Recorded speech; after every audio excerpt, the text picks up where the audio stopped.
Gəlin araşdıraq. 90% sürücülərin yollarda etdiyi səhvlərdir. Qəflətən sürətlənmə, yəni qaz pedalını basıb manevr edirlər və maşının arxası axan zaman ayaqlarını qazdan çəkib, avtomatik idarə etməni itirib başlayırlar sükanla, yəni idarə etməni düzəltməyə.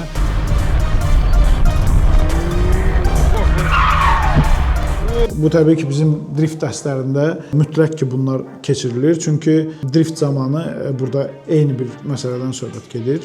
Ümumiyyətcə, avtomobil qaz pedalı və sükanla idarə olunur. Siz əyləc basanda və yaxud da ayağınızı qazdan götürdüyünüz zaman avtomatik olaraq idarə etməni itirirsiniz. Ona görə də burada da eynən sürücü ötmə manevru etdikdə əlini bir sağa vurub qəflətən, yəni qazı artıraraq manevr etmək istəyib və gördüyü halda ki, maşın sol tərəfə axıntı verib, necə deyirlər, zanosa gedib.